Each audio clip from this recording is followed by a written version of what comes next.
Como vai o senhor? Tudo bem? A fé. Seu Cláudio, o senhor morava onde antes de chegar no Congresso? O senhor já conheceu as ruas de BH? Eu nasci e fui jogado no lixo, pastor. A minha mãe me jogou fora. Eu nunca imaginei que um dia eu pudesse calçar um sapato, um chinelo, que alguém fosse me chamar pelo nome. Eu não era ninguém. Várias vezes eu fui espancado na porta de bares, restaurantes, porque eu estava pedindo ou tirando o que comer na lixeira.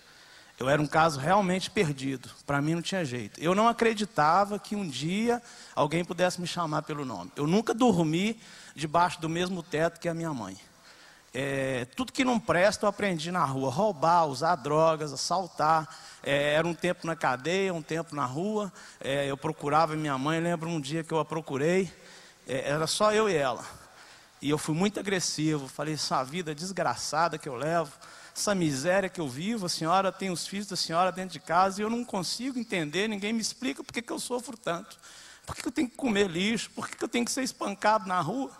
Por que eu vivo a vida que eu vivo e ninguém me explica por que eu sofro tanto? Quem é meu pai? Eu não sei quem é. A senhora fala que o marido da senhora não é meu pai.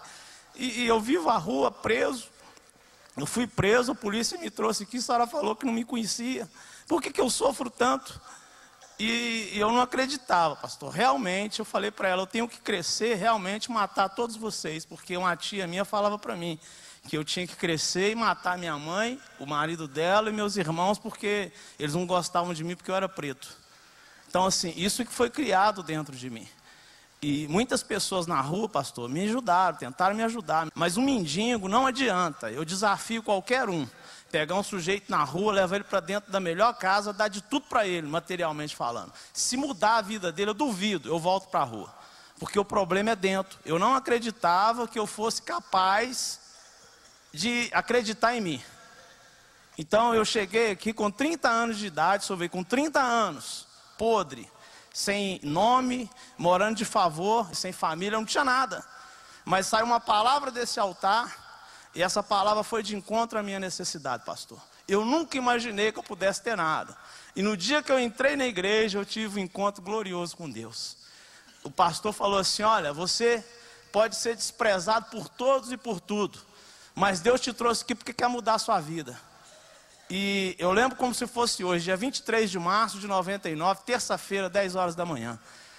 E eu criei naquela palavra que ele falou comigo. A primeira coisa que eu fiz, fui pedir perdão para minha mãe, por tudo que tinha acontecido. Ela ficou sem saber de nada, não acreditava, ela ficou sem entender o que se passava comigo. E eu falei para mim mesmo, pastor, que nunca mais eu ia comer lixo. Nunca mais eu ia ser humilhado. Eu fiz um pacto com aquele Deus que aquele pastor estava pregando e eu lancei um desafio. A partir de hoje, se o que ele está falando é verdade, vai ter que acontecer na minha vida. E foi paulatinamente, pastor. Foi paulatinamente. A primeira coisa que eu fiz foi acreditar em mim. Poxa, ele está falando que eu posso, então eu posso. E comecei a exercitar a minha fé. Fui na obediência. Tudo que é falado para eu fazer, eu não faço o que eu posso, eu faço o que eu não posso. O que dificulta, o que Deus pede para a gente, eu duvido se o senhor tem coragem de pedir, pastor. O que Deus pede para a gente fazer por causa da fé, o senhor me perdoa falar assim, mas eu duvido se o pastor tem coragem de pedir. E graças a Deus, para resumir, deixa eu ver, um mendigo do lixo, saí do lixo. Então hoje, de um mendigo, eu tenho uma empresa onde nós temos 80 funcionários registrados, são 80 famílias que dependem da minha fé, porque se eu parar de exercitar aqui, vai tudo para água abaixo. E a palavra de Deus na minha vida, não é na minha boca não, na minha vida tem crédito. Porque quem me conhecia antes e me vê hoje, eu atendo várias empresas no ramo de transporte coletivo. Eu tenho uma empresa de distribuição, eu atendo São Paulo, Santa Catarina, Paraná, Mato Grosso do Sul, Goiás, Espírito Santo, Distrito Federal. Uma direção que eu recebi aqui do Congresso Empresarial. E eu coloquei isso em prática e Deus tem me honrado. E eu sou realizado, mas sou insatisfeito. Até mais. Sem sombra de dúvida.